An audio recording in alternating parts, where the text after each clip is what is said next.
नमस्कार दोस्तों, आप सभी का स्वागत है आपके अपने चैनल न्यू लक्ष्य एकेडमी पर। जैसे कि आप देख पा रहे हो, देश भर में एक लहर चली हुई है और वो चली हुई है लोकसभा चुनाव की। उस लोकसभा चुनाव में आज हम बात करेंगे उन बारीकियों की जो आपके एग्जाम, चाहे चपरासी का एग्जाम हो चाहे आईएएस का एग्जाम हो, हर एग्जाम में आपको देखने को मिलेगी। उन छोटी छोटी बारीकियों का आइए देखते हैं न्यू लक्ष्य एकेडमी। जैसे कि हेडिंग देख के आपको समझ पा रहे होंगे कि आज हमारी हेडिंग रहेगी संसद या पार्लियामेंट। सबसे पहले आपको पता होना चाहिए कि अब की बार कौन सी लोकसभा बनी है। ये 18वीं लोकसभा कौन सी। चलो देखते हैं, ध्यान से देखना बेटा। आर्टिकल 79 आपका संबंध रखता है आपके पार्लियामेंट से, यानी देश में एक संसद होगी जहां पे सारे मंत्री बैठेंगे और देश के लिए क्या करेंगे, कानून बनाने का काम करेंगे। चलो भाई ठीक। अब आर्टिकल 80 की बात करते हैं, ध्यान से देखना। इसमें कहा गया कि एक राज्यसभा होगी। कौन सी सभा होगी, राज्यसभा, जिसे ब्रिटेन से लिया गया, उसे वहां पे हाउस ऑफ लॉर्ड्स कहा जाता है। क्या कहा जाता है, हाउस ऑफ लॉर्ड्स कहा जाता है। आर्टिकल 80 के तहत है, इसे उच्च सदन का दर्जा भी दिया गया है। राज्यों में जो होता है इसके लेवल पे वो होता है परिषद, होता है काउंसिल ऑफ द स्टेट्स होता है। अब देखते हैं लोकसभा। आर्टिकल 81 अनुच्छेद 81 है लोकसभा के लिए। लोकसभा का मतलब है आम जन लोगों की सभा। ब्रिटेन में इसको कहते हैं हाउस ऑफ कॉमन्स। क्या कहते हैं, हाउस ऑफ कॉमन्स, ठीक है। इसे निम्न सदन भी कहा जाता है, कई बार पेपर में आता है। उच्च सदन किसे कहा जाता है, तो राज्यसभा। और निम्न सदन किसे कहा जाता है, वो है लोकसभा, ठीक है, लोगों का सदन। और तीसरा, आपकी पार्लियामेंट का जो तीसरा हिस्सा है वो है राष्ट्रपति। कौन सा है, कई बार आता है कि पार्लियामेंट के कितने हिस्से होते हैं, तो इसका सही जवाब है 3। पहला लोकसभा, दूसरा राज्यसभा और तीसरा राष्ट्रपति। कैसे, आपने सुना होगा कोई बिल पेश कर दिया गया, वो बिल पहले लोकसभा पास हो गया फिर राज्यसभा पास होगा, लेकिन फाइनल अप्रूवल कब मिलती है, जब उस पर किसके साइन हो जाते हैं। और उसी प्रकार अगर राज्य में कोई अप्रूवल हो तो फाइनल अप्रूवल कब मिलती है, जब किसके साइन हो जाए, राज्यपाल के। किसके, राज्यपाल के। वो सेंट्रल लेवल की बात है, सेम स्ट्रक्चर हमारा स्टेट लेवल का। तो वहां पे राज्यपाल, जहां राज्यपाल है वहां उपराज्यपाल के साइन। वेरी गुड, आइए आगे चलते हैं। ये आप देख चुके हो आर्टिकल कैसी है, लोकसभा का गठन व संरचना। अधिकतम कितनी संख्या दी गई बेटा, 552, ठीक है। राज्यों से अधिकतम 530 आएंगे और केंद्र शासित प्रदेशों से कितने आएंगे, कितने आएंगे। इनमें सबसे मेन रोल किसका रहता है, एक दिल्ली का और एक पुडुचेरी का। दिल्ली का और अब एक बात बताओ, एक बार केवीएस में 2017 में क्वेश्चन आया था कि केंद्र शासित प्रदेश में राज्यपाल होता है या उपराज्यपाल होता है।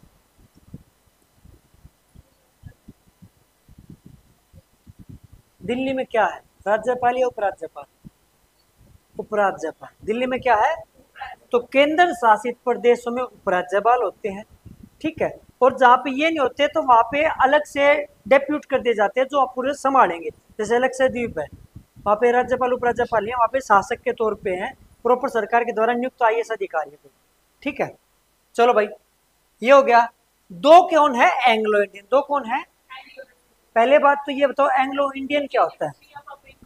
हाँ, जो भाई अंग्रेज तो यहाँ से चले गए, लेकिन होते नहीं, अंग्रेज तो चले गए, अंग्रेजी छोड़ गए, तो अंग्रेज चले गए, लेकिन कुछ सुन के लोग यहाँ स्थायी बन के रह गए, तो उनको भी थोड़ा हिस्सा दे दिया गया था। कितनों को, 2 को। लेकिन सबसे मोस्ट इंपोर्टेंट, ध्यान से देखना, वर्तमान में 104वें संविधान संशोधन अधिनियम 2019 के द्वारा भारत की संसद और राज्य विधानसभाओं से एंग्लो इंडियन आरक्षित सीटों को क्या कर दिया गया, समाप्त कर दिया। क्या कर दिया गया, जो पहले 2 सीटें रिजर्व होती थी, लेकिन अब उनको क्या कर दिया गया, कैंसिल कर दिया गया। वेरी गुड, आगे चलते हैं। वर्तमान में सदस्य कितने चुने जाते हैं, ध्यान से देखना। वर्तमान में 524 सदस्य राज्यों से चुने जाते हैं, कितने, और 19 सदस्य केंद्र शासित प्रदेशों से चुने जाते हैं। टोटल मिला के कुल कितने हो गए हैं, 543। कुल कितने हो गए, सीटिंग कितनी है, कुल कितनी, 500। चलो वेरी गुड, आगे देखते हैं। अब सबसे बड़ा एरिया किसका, अगर आज अभी सबसे ज्यादा एमपी किसके आते हैं, तो सबसे ज्यादा एमपी किसके आते हैं, यूपी के। लगभग कितने आते हैं, 80। महाराष्ट्र के, वेस्ट बंगाल के, बिहार के, और लास्ट में कौन सा, तमिलनाडु। अब कुछ यूनियन टेरिटरी के भी देख लें, कम से कम दिल्ली का तो पता हो। दिल्ली से कितने आते हैं? ये लोकसभा के एमपी है, राज्यसभा के नहीं, याद रखना। कितने आते हैं? पुदुचेरी से, जम्मू कश्मीर से 5, अंडमान निकोबार से, चंडीगढ़ से, दादर नगर हवेली और दमन दीव से, और लद्दाख से, और लक्षद्वीप से। आपको दिल्ली के साथ याद रखना जम्मू कश्मीर, क्योंकि जम्मू कश्मीर यूनियन टेरिटरी अभी बना है ना, पहले तो स्टेट होता था। तो जम्मू कश्मीर से कितना बेटा? दिल्ली के बाद दूसरे नंबर पे इसी का स्थान आता है। और इससे अलग हो क्या बना है? लद्दाख। लद्दाख से कितने हैं?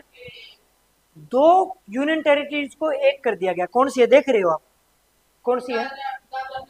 दादर नगर हवेली और दमन दीव। इससे कितने हो गए? सिंपल याद रख लोगे, पहले अलग अलग थे, अब दोनों को मिला के 2। Doubt clear? चलो आगे देखते हैं, ध्यान से देखना बेटा। जनरल इलेक्शन 2024 18वीं लोकसभा के लिए। अब कौन सी लोकसभा चुनी गई है? 18वीं। 17वीं लोकसभा कब खत्म हुई बेटा? 16 जून 2024। 16 जून 2000, ठीक है। अब 543 में से जनरल सीट कितनी? 412। एससी सीट कितनी? 84 और एसटी सीट 47। Very good. चलो आगे देखते हैं। आर्टिकल 83 क्या कहता है? ध्यान से देखना। लोकसभा का चुनाव हर 5 साल में एक बार होना चाहिए। यानी लोकसभा कितने साल में चुनी जानी चाहिए? अगर मैं पूछूं राज्यसभा का चुनाव कब होता है, उसका कोई टाइम पीरियड नहीं होता, वो एक स्थायी सदन है, क्योंकि वो फिक्स बना रहता है। होता क्या है, 1/3 जो उसके मेंबर होते हैं वे हर 6 साल में, हर 6 साल में, हर 6 साल का तो पीरियड है, हर 2 साल में चेंज हो जाते हैं। यानी एक जो उसका एमपी होगा उसका टाइम पीरियड कितना रहेगा? 6 साल रहेगा। कितना रहेगा? 6 साल रहेगा। लेकिन 1/3 सदस्य 2 साल में चले जाएंगे। मान लेते हैं पहले 6 चुने गए, फिर अगले 6, फिर अगले 6, इस प्रकार हमारे 18 हो। पहले चले जाएंगे 2 साल के बाद, फिर अगले के जब 6 साल पूरे होंगे वो उस 2 साल में चले जाएंगे, फिर अगले के होंगे, साथ में दूसरे आते चले जाएंगे। ठीक है, यानी कभी खाली नहीं होता, वो कभी खाली।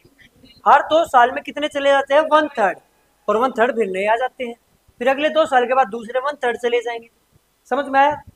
लेकिन इसका लोकसभा का चुनाव कितना होता है? 5 साल के लिए।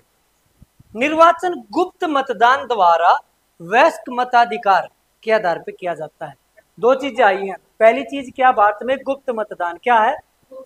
जितने भी सदस्य वोट दे के आए होंगे हमारे यहाँ के, क्या सब क्या आगे पता क्या थे भाई मैं ये दबा रहा हूँ, वो क्या होता है? कवर किया जाता है, उसको पूरा बकायदा बनाया रखा जाता है प्राइवेसी के तौर पे। एक बार क्या हो रखा था, जो इलेक्शन वाले थे ना, उन्होंने क्या किया भाई, यहाँ पे वो लगा दी, यूनिट लगा दी, और भाई वोट डल रहे हैं। लास्ट में जब विजिटिंग के लिए वहाँ पे आए इन्विजिलेटर आए, तो उसने देखा उसके ऊपर तो कैमरा लगा हुआ, और साहब सबकी प्राइवेसी क्या होगी? खत्म। तो पूरी वो दोबारा सस्पेंड करके दोबारा इलेक्शन वहाँ करवाएंगे। ठीक है, तो बहुत ध्यान रखा जाता है प्राइवेसी का। तो पहली चीज तो है गुप्त मतदान। दूसरी चीज क्या है? वयस्क मताधिकार, यानी वयस्क को ही मत डालने का अधिकार है। और वयस्क कितनी एज का माना गया यहाँ पे? 18 साल। कितने एज का? वयस्क मताधिकार पहले कितने साल का था? ये कई बार पेपर में आता है बेटा, डीएसएससी में कई बार आ चुका है, ध्यान दीजिएगा। पहले 21 साल की थी, लेकिन 1989 में 61वां संविधान संशोधन, ये मोस्ट इंपोर्टेंट है बेटा, ये मोस्ट इंपोर्टेंट है, याद रखना, कई बार आ चुका है। 61वें संविधान संशोधन के द्वारा 21 से उम्र घटाई कितनी कर दी गई? 18। कितनी कर दी गई? राजीव गांधी के टाइम पे ही हुआ। ठीक है, आइए आगे चलते हैं। 2024 भारतीय आम चुनाव 19 अप्रैल 24 से 1 जून 24 तक चले हैं। डेट आ जाए कब स्टार्ट हुए थे? 19 अप्रैल से लेकर कब तक चले? 1 जून तक चले हैं। 18वीं लोकसभा के सदस्यों का चुनाव करने के लिए निर्धारित किया है। कौन सी लोकसभा आ गई अब? 18वीं आ गई। चुनाव के दौरान 18वीं लोकसभा कुल 543 सदस्य चुने जाएंगे, जो 7 चरणों में। कितने चरणों में? नहीं, कुछ एरिया में आज होगा, कुछ फिर 1 हफ्ते बाद है, कहीं कुछ है, ऐसे 7 स्टेप्स में ये चुनाव करवाया गया था। ठीक है, और इसका नतीजा कब आया था? 4 जून को। इसमें यह देश के इतिहास में, ये इंपॉर्टेंट है, यह देश के इतिहास में अब तक का सबसे बड़ा चुनाव होगा, जो 2019 के भारतीय आम चुनाव को पीछे छोड़ देगा और 44 दिनों तक चलेगा। कितने दिनों तक चला इलेक्शन? 44 डेज। कितने? 44। Very good. 2024 के लोकसभा चुनाव में 1.4 अरब जनसंख्या में से 968 मिलियन यानी 96.8 करोड़ लोग वोट देने के योग्य थे, यानी कितने के वोटर कार्ड बने हुए थे? 96.8 करोड़ लोगों के बने हुए थे, जो कुल जनसंख्या का लगभग 70%। अगर क्वेश्चन पूछा जाए भारत के यहाँ जो चुनाव होते हैं उसमें अब की बार कितने परसेंट लोग हकदार थे वोट डालने के, तो इसका क्या जवाब है? 70% लगभग। इनमें से 64.2 करोड़ मतदाताओं ने चुनाव में भाग लिया, यानी 96 करोड़ में से कितनों ने लिया बेटा? 64 करोड़ ने भाग लिया है, जिसमें से 31.2 करोड़ महिलाएं थी। आप एक चीज देखो भाई, टोटल मान लेते हैं लगभग 62 के आसपास है, तो उसका आधा महिलाएं हैं, यानी प्रॉपर महिलाओं ने भी अपना पूरा योगदान दिया और पुरुषों ने भी दिया। लेकिन फिर भी लगभग 30 करोड़ लोग ऐसे रहे जिनके पास वोटर कार्ड भी था, जो हकदार भी थे, लेकिन उन्होंने वोट नहीं डाला। ठीक है, यह महिलाओं की सबसे अधिक भागीदारी वाला चुनाव रहा है, यानी अब तक के भारत के इतिहास में जो भी वोटिंग पड़ी है उन वोटिंग में सबसे ज्यादा महिलाओं को जो योगदान मिला है वो इसी चुनाव में मिला है। तो ये देश के लिए क्या एक अच्छी बात है। 4 जून को लोकसभा चुनाव 2024 के नतीजे आ गए हैं। 10 साल बाद देश में किसी दल को बहुमत नहीं मिला है, यानी इससे पहले तो बहुमत मिलता रहा था, किसको? बीजेपी को मिलता रहा था, लेकिन अब एनडीए को बहुमत मिला है, यानी बीजेपी ने 2-3 पार्टियों को और मिला के अपना एनडीए जो गठबंधन है उसकी बहुमत से अब सरकार बनाई है। ठीक है, बीजेपी एक बार फिर से देश में सबसे बड़ी पार्टी है, उसे चुनाव में 240 सीटें मिली। कितनी सीटें मिली हैं? वहीं कांग्रेस को कितनी मिली है? 99 सीटें मिली है। उत्तर प्रदेश में समाजवादी पार्टी सबसे बड़ी पार्टी बनी है। उत्तर प्रदेश में कौन सी पार्टी? किसकी पार्टी है ये? अखिलेश की, अखिलेश यादव की, सुना है ना? ठीक, उसे 37 सीटों पर जीत मिली है, वहीं बीजेपी को 33 सीटों पर जीत मिली है, वहीं कांग्रेस भी यूपी में 6 सीटों पर ही जीत मिली है। वेरी गुड, आगे चलते हैं। अगर 543 सीटें हैं तो आपको अपना क्या कहते हैं प्रधानमंत्री बनाने के लिए या अपना प्रभुत्व बनाने के लिए कितनी सीटें चाहिए थी? 272, यानी जिस पार्टी के पास 272 सीटें हो जाएंगी वही क्या बनाएगी? अपना प्रधानमंत्री बनाएगी। क्या बनाएगी? ठीक है, अब ये एक शब्द आया था पीछे एनडीए, क्या था? जो बीजेपी का गठबंधन है उसके बारे में क्या है? एनडीए की फुल फॉर्म है नेशनल डेमोक्रेटिक अलायंस। 1998 में बनाया गया था बीजेपी और उसकी सहयोगी पार्टियों के द्वारा।